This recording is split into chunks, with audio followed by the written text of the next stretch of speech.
Mesdames, Messieurs, bonsoir. Au sein du barreau du Bénin, il existe une association appelée Union des jeunes avocats du Bénin, UJAB. C'est une union constituée exclusivement de jeunes.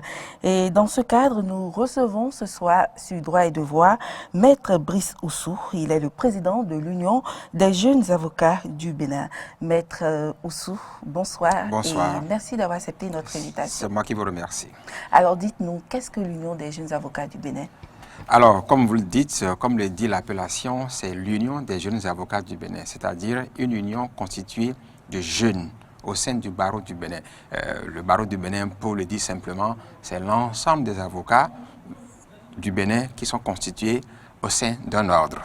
Et nous sommes nombreux aujourd'hui, nous sommes largement au-delà du nombre de 200, mais au sein de ce barreau, qui est le grand ensemble, il y a les jeunes qui se sont constitués en association. Et ces jeunes ont appelé leur union des jeunes avocats du Bénin. Alors, vous allez me le demander, quels sont les critères? Voilà, justement, quels sont les critères? Qui peut être membre de l'Union des jeunes avocats du Bénin? Qui peut être membre des jeunes avocats du Bénin? Alors, les jeunes avocats du Bénin, c'est la jeunesse du barreau. Et la jeunesse s'entend à la fois au plan de l'âge professionnel que de l'âge civil. Et donc, pour être membre de l'Union des jeunes avocats du Bénin, il faut vérifier au moins entre deux critères. Soit vous avez moins de 10 ans d'âge professionnel, donc de votre entrée jusqu'à 10 ans, vous êtes membre de cette union, ou bien vous avez moins de 45 ans d'âge. Donc, le jeune avocat qui réunit l'un ou moins de ces critères est membre de l'UJAB, Union des jeunes avocats du Bénin. Et quels sont les objectifs de l'Union? Alors, quand on prend les statuts, puisque je vous ai dit, l'Union des jeunes avocats du Bénin est une association de type loi 1901 et qui est indépendante, mais au sein du barreau. Évidemment, nous sommes avocats après tout, donc nous respectons la discipline de l'ordre. Nous sommes tous sous le chapeau du bâtonnier. Mais étant une association indépendante, nous avons des statuts régulièrement enregistrés au niveau du ministère de l'Intérieur. Et comme le disent les stipulations de l'article 6 de l'Union, c'est de travailler à l'épanouissement du jeune avocat, de faire toute activité qui permet la promotion du jeune avocat, de défendre les droits, les devoirs, de faire la promotion des droits et devoirs du jeune avocat, de défendre le jeune avocat au sein du barreau et d'initier également toute action ou toute activité qui peut permettre la promotion du droit, la promotion de la démocratie, la promotion des droits humains. Donc voilà en somme les objectifs de cette union qu'on appelle Union des jeunes avocats du Bénin. Et quelles sont les activités de l'UJAB? Oui, pour pouvoir réaliser ces objectifs, nous avons plusieurs activités. Il nous arrive de réaliser ce que nous faisons souvent parce que en tant que jeunes, en tant que citoyens, nous sommes aussi des avocats. Ce que nous faisons souvent, c'est d'aller vers des juridictions ou d'aller vers des prisons, faire ce que nous appelons parfois des consultations et des défenses gratuites. C'est-à-dire certaines personnes qui n'ont pas les moyens de se prendre un avocat, qui n'ont pas les moyens de se faire assister ou pour avoir un avocat pour leur défense. Nous allons parfois faire le point au niveau des tribunaux, au niveau des prisons pour assister parfois. Il nous arrive également de faire des conférences, de faire des activités à caractère intellectuel. Les dernières fois, 2019-2020, nous avons déjà pris certaines dispositions de loi récentes, certaines dispositions qui peut-être posent des problèmes par rapport à leur compréhension ou leur application. Nous avons essayé de faire des colloques, nous avons invité magistrats, toutes les personnes de la profession judiciaire pour discuter de comment appliquer certaines lois dont la compréhension où l'application peut poser problème, et puis de tout sujet qui concerne le droit en général, ou bien la démocratie, ou bien les droits humains. Donc, il nous arrive de faire des activités ou à caractère intellectuel, au sein de l'ordre, au sein des jeunes avocats, ou bien à l'endroit des justiciables. Alors, Maître Brice Oussou, vous êtes 7 jeunes avocats, mais vous êtes avocat. Et nous allons profiter... Avant tout et après tout. Après tout. Alors, nous allons profiter de votre présence sur ce plateau pour parler du métier d'avocat. Mais avant, je vous invite à suivre cet élément. Il s'agit des citoyens que nous avons interviewés, nous avons interrogés. Ils nous disent ce qu'ils savent du métier d'avocat. Pour moi, les avocats sont là pour défendre le client. Dans des cas précis. Si le client a raison maintenant, et il ne peut pas se défendre devant la loi. Donc il faut quelqu'un pour le représenter.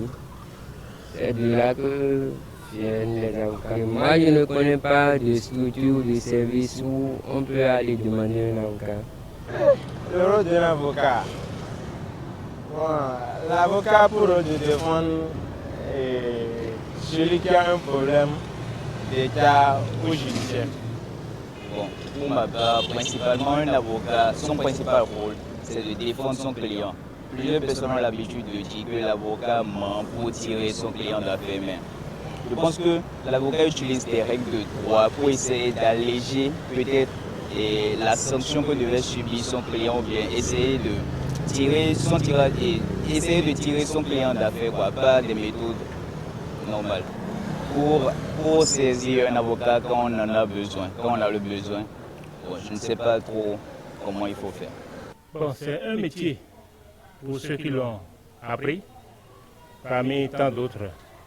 Et ce métier consiste à aider les gens face aux problèmes devant les juridictions. Pour le bref que je connais, et quand vous avez un problème pendant devant les juridictions, vous êtes obligé de faire recourir à un avocat. Alors, Maître Oussou, vous vous êtes retrouvé dans ces différentes définitions. Vous savez, c'est la perception des citoyens. Je crois qu'il y a certains qui ont dit des choses qui sont justes, mais d'autres, peut-être, c'est un défaut de compréhension qui ont fait qu'ils sont allés sur ce terrain. Mais la raison d'être de cette émission, d'ailleurs. Oui, voilà. Donc, il faut expliquer à chaque fois ce que c'est qu'un avocat pour que les citoyens puissent comprendre. Justement, qu'est-ce qu'un avocat? L'avocat, c'est celui-là dont le rôle, il est un expert en droit, et son rôle, c'est d'assister ou de représenter son client devant la juridiction, et pas forcément devant la juridiction, mais même devant d'autres structures. Si vous êtes convoqué devant une administration, l'avocat peut vous assister également. Si l'avocat, il est votre conseiller dans une procédure commerciale face à un partenaire, l'avocat peut vous assister, il peut même vous représenter. Donc, le rôle de l'avocat, c'est il assiste, il conseille, il représente. Devant la juridiction, il vous assiste également et il plaide pour vous. Il est votre porte-voix.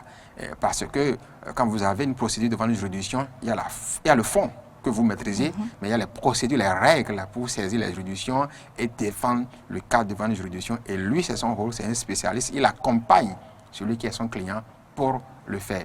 Et dans cet exercice-là, nous, au niveau de l'Union des jeunes avocats, au-delà de ce que le bâtonnier fait, nous travaillons également à former les jeunes avocats pour qu'ils comprennent mieux le métier. Mais si vous pouvez faire une émission spéciale sur l'avocat et son rôle, et je vous conseille pour cela d'inviter le bâtonnier à venir vous l'expliquer, ou bien il va envoyer un représentant. Mais déjà, sommairement, voilà ce que je peux dire. On va le faire, ça va se faire. Mais en attendant, dites-nous, comment devenir avocat?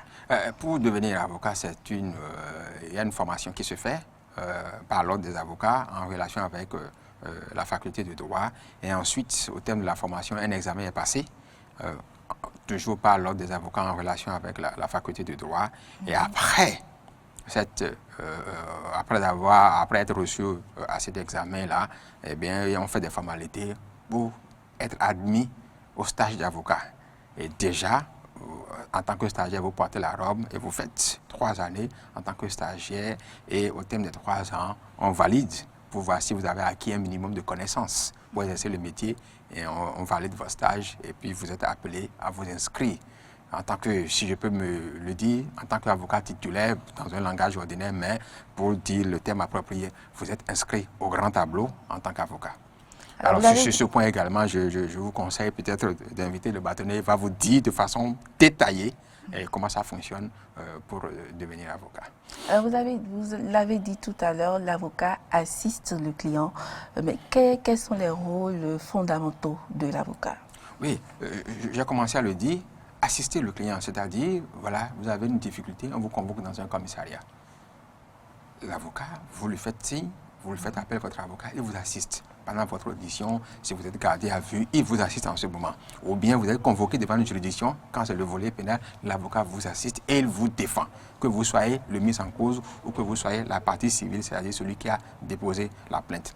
Devant les formations judiciaires qui statuent en matière civile, l'avocat vous accompagne également, il vous assiste. Et même avant de vous assister, il vous conseille déjà. Donc le rôle de l'avocat, ce n'est pas forcément devant la juridiction. C'est un rôle de conseil. C'est un rôle de conseil d'abord et avant tout, avant d'aller vous assister métier où vous représentez devant les juridictions. C'est surtout un rôle de conseil. Et beaucoup de citoyens ne comprennent pas et se disent c'est lorsqu'on est face aux difficultés qu'il faut appeler l'avocat. Non, il faut déjà l'appeler avant, qui vous conseille. Avant même que vous n'entrepreniez quelque chose, il faut faire appel à l'avocat. Les pays où il y a la culture de l'avocat, les gens, chaque famille a son médecin, chaque famille a son avocat. Les pays où il y a la culture, et il faut que le Bénin, on aille à ce niveau, chaque individu a son médecin, chaque individu a son avocat. Un citoyen, un avocat. Je crois qu'il faut que nous allions à cela dans un pays comme le Bénin, où le taux de juridicité augmente de plus en plus. Maître Oussou, je vous attendais depuis... j'attendais à ce que vous sortiez ce mot, mais ce n'est pas encore sorti. Mais dites-nous, l'avocat peut-il défendre toutes sortes de cas où il y a des spécificités? Un avocat est formé pour défendre toutes sortes de cas, a priori. C'est un peu comme un médecin. Vous avez une formation générale à la base. Et donc, vous êtes un généraliste, mais vous devez pouvoir vous spécialiser. La tendance aujourd'hui, surtout au niveau d'un barreau comme le Bénin, c'est la spécialisation. L'avocat, il comprend un peu de tout, il peut toucher un peu à tout, mais il ne peut pas toucher à tout avec efficacité. Donc, il faut que de plus en plus, les avocats se spécialisent. Et revenant toujours au thème de notre émission, le jeune avocat, ce que nous faisons au niveau de cette association, de cette union, c'est de faire de plus en plus de formations pour que les jeunes avocats, déjà à l'entame de la profession, au-delà du général, qu'ils comprennent et se spécialisent. Parce que lorsqu'on est spécialisé dans une matière du droit, on est fin, on est pointu, on est beaucoup plus efficace. L'avocat a un client, mais qui est à même de solliciter les services d'un avocat? Toute personne, personne physique ou morale. Personne physique, les individus, personne morale, les entreprises, les associations, les ONG, tout le monde a accès à l'avocat, tout le monde a intérêt à avoir un avocat. Et ce n'est pas compliqué d'avoir un avocat. Il suffit, si vous voulez prendre un avocat, comme j'ai suivi un de vos téléspectateurs le dit, comment contacter un avocat, c'est simple. Si vous allez dans presque tous les commissariats, aujourd'hui, ou dans les juridictions, vous allez voir ce qu'on appelle le tableau de l'ordre. Même sur le net. Même sur le net, vous tapez le site du barreau du Bénin, vous allez voir la liste de tous les avocats du Bénin et vous choisissez celui qui vous inspire le plus et vous l'avez. Ou alors, si vous n'arrivez pas à le faire, vous vous rendez au tribunal de Cotonou, il y a le siège de l'ordre, et vous allez là-bas et on va vous renseigner, on va vous montrer le tableau de l'ordre et vous choisissez l'avocat qui vous convient. Et à quel moment est-il nécessaire de solliciter les services de l'avocat? Je dis à tout moment. Et surtout, ce que nous conseillons, c'est de solliciter les services de l'avocat avant même que d'entrer dans une activité, avant même que d'être dans le vif du sujet. Comme je l'ai dit, beaucoup de personnes attendent d'avoir les difficultés et pensent que c'est lorsqu'on est dans les pires difficultés que l'avocat est utile. Il est plus efficace lorsqu'on l'a contacté avant même de commencer ce qu'on doit faire. Et l'avocat, est-ce que c'est seulement dans le cas de procédure judiciaire ou d'un procès qu'il faut faire recours à un avocat? Dans le cadre d'une procédure judiciaire ou d'un procès, comme vous le dites, c'est toujours utile de faire recours à un avocat. Et la loi même oblige, dans certains cas, à avoir un avocat. Devant les juridictions de première instance, vous n'avez pas besoin forcément d'un avocat, mais selon la loi, lorsque vous êtes en cause d'appel, au niveau de la cour d'appel, vous avez besoin d'avoir un avocat. Et au niveau de la Cour suprême, par exemple, vous êtes obligé d'avoir un avocat. Mais ce n'est pas forcément devant les juridictions qu'on a besoin d'avoir un avocat. Je l'ai dit, il est toujours utile d'avoir un avocat hors les juridictions. Et puis de plus en plus, les avocats développent le fait que pour régler les conflits entre les personnes, il vaut mieux le faire entre avocats, faire la médiation, faire la conciliation, aller même à l'arbitrage. Donc, hors des juridictions étatiques, c'est beaucoup plus intéressant et on maîtrise le temps. On a le résultat, c'est-à-dire la décision en un temps record. Donc, il est conseillé d'avoir l'avocat pour le moment où on n'est pas encore en conflit ou bien que le conflit a débuté. Donc, je réitère le fait qu'il est utile pour nos citoyens de solliciter surtout les conseils de l'avocat, les conseils avant d'avoir des difficultés. Alors, Maître Oussou, vous allez nous aider à dissiper ce soir les préjugés relatifs à ce métier. La plupart des citoyens craignent de solliciter les services d'un avocat sous prétexte que les avocats sont chers. Alors, est-ce que les avocats sont chers? Ce n'est pas vrai.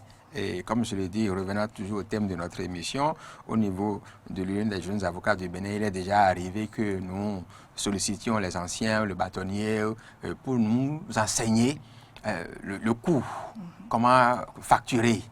Alors, c'est vrai que certaines personnes pensent que l'avocat est cher. Non, l'avocat n'est pas cher. L'avocat, il sollicite les honoraires compte tenu de ce qu'on lui demande comme travail à faire et compte tenu aussi de la personne qu'il a en face. Il est possible que... C'est-à-dire compte tenu de la personne qu'il a en face. Oui, compte tenu. Il est déjà arrivé, et il arrive souvent, que lorsque vous entrez dans un cabinet d'avocat, si un avocat, j'ai un exemple que je donne, a peut-être 1000 dossiers dans son cabinet, vous verrez que parfois dans certains cabinets, plus de la moitié de ces dossiers, l'avocat le fait sans prendre un copec, sans prendre un franc chez ce justiciable. Et donc, c'est peut-être les autres qui payent, qui lui servent à tenir son cabinet et à tenir pour les autres. Nous faisons beaucoup de social. Quand vous voyez chaque fois un avocat devant une juridiction en train de plaider pour quelqu'un, ne dites pas toujours qu'il a pris de l'argent. Mais il peut arriver également qu'on prenne de l'argent. Celui qui en a et qui a intérêt à donner à l'avocat, il va donner. Donc, nous tenons compte de tout cela. Vous pouvez venir devant moi pour une procédure, compte tenu de votre situation où je peux demander en principe 500 000 francs, même si vous donnez rien que les frais de déplacement, je peux vous assister tant que je sais que vous avez besoin de l'avocat. Donc, l'avocat n'est pas cher et nous faisons de sur-mesure. Il n'y a pas de tarif précis, c'est au regard de la prestation à accomplir, de la difficulté de la tâche. Bref, il y a un certain nombre de critères qu'il faut pour fixer les honoraires. Donc, ce que je peux dire sur ce sujet, comme je l'ai dit également, c'est beaucoup plus de la compétence du bâtonnier. Vous pourrez l'inviter sur ce plateau une fois, il va vous détailler sur le coup. Mais ce que je peux dire déjà, moi, en tant que jeune avocat, c'est que l'avocat n'est pas cher du tout. Allez vers les avocats. Je souhaite que les citoyens se détachent de ce préjugé comme quoi l'avocat est cher.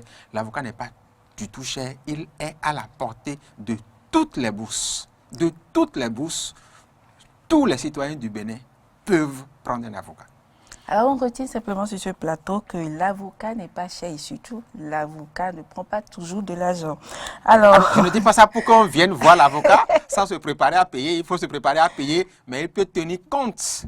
Ah non, c'est ce métier, c'est de ça il vit. Donc en allant voir un avocat, il faut forcément se mettre à l'idée qu'on va payer. On retient maintenant, que l'avocat fait plus du social. Il fait le social. Ce que je veux dire, c'est que l'avocat, on le paye.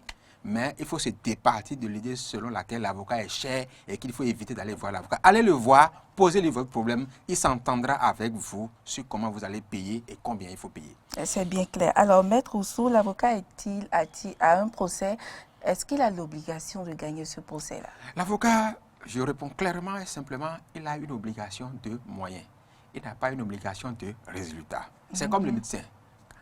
Mais évidemment, vous pouvez, au cours de la procédure, si vous pensez qu'il a commis une faute professionnelle qui a fait que vous avez perdu, exercer les voies de recours que vous voulez à son endroit, saisir par exemple le bâtonnier pour voir s'il a commis une faute. Sinon, il a une obligation de moyens. Il met en œuvre sa science, son expertise pour essayer de vous obtenir le plus possible le résultat auquel vous aspirez. Et justement, vous en parliez tout à l'heure, lorsqu'il y a conflit entre le client et l'avocat, quelles sont les voies de recours? Oui, lorsque un avocat, un client, un justiciable qui a sollicité les services d'un avocat ne s'entend plus avec cet avocat-là sur la conduite de la procédure ou peut-être même sur les honoraires à payer, parce qu'il y a souvent des conflits d'honoraires entre l'avocat et ses clients, il y a une seule voie. Vous saisissez le bâtonnier. Le bâtonnier est cette institution-là qui est habilitée à trancher ces conflits-là qui existent entre les justiciables et l'avocat qui sollicite pour les accompagner, les assister, les défendre, les représenter. Mais est-ce que vous avez déjà été dans ce cas en tant qu'avocat? Moi, personnellement, non. Conflit d'honoraires, non, pas encore. Mais difficulté avec des clients, oui, il m'est déjà arrivé d'aller devant le bâtonnier. Et généralement, ça se règle.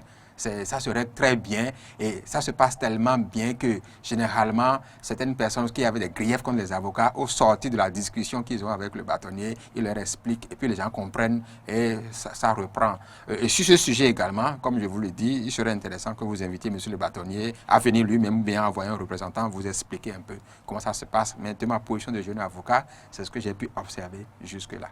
Est-ce que Maître Brice Oussou gagne toujours ses procès? Un avocat n'est pas fait pour gagner tous les procès. Il y en a que vous perdez. Mais en tant que jeune avocat, jeune avocat ancien, jusque-là, un avocat déjà ancien, vous en gagnez certains, vous en perdez certains. C'est vrai qu'il faut toujours souhaiter gagner le maximum. Mais bon, chaque avocat fait les statistiques à son niveau. C'est toujours intéressant lorsque la plupart des procédures dans lesquelles on les gagne. Alors, Maître Ousso, nous sommes à la fin de cette émission. Est-ce que vous avez un mot pour conclure? Oui, je voudrais dire que c'est avec un plaisir pour moi d'être sur ce plateau en tant que président de l'Union des jeunes avocats du Bénin pour porter la voix des jeunes avocats du Bénin, vous expliquer ce que c'est que notre association. Et comme vous avez profité pour poser quelques questions sur l'avocat, dire surtout aux citoyens qu'il est utile que chaque famille ait son avocat, que chaque personne ait son avocat, chaque entreprise, chaque institution ait son avocat, et surtout de ne pas avoir peur d'aller voir les avocats au regard de la bourse. L'avocat, c'est vrai, c'est de cela il vit, et il ne va pas couper la tête pour cela. L'avocat n'est pas cher du tout. Vous allez vous entendre avec lui sur les coûts de la prestation qu'il va vous offrir. Merci Maître Brice Ousso. Mesdames, Messieurs, nous sommes au thème de ce numéro de votre émission Droit et Devoir qui nous a permis de découvrir l'Union des jeunes avocats du Bénin et en même temps d'en savoir un peu plus sur la profession d'avocat. Merci de nous avoir suivis et à la prochaine.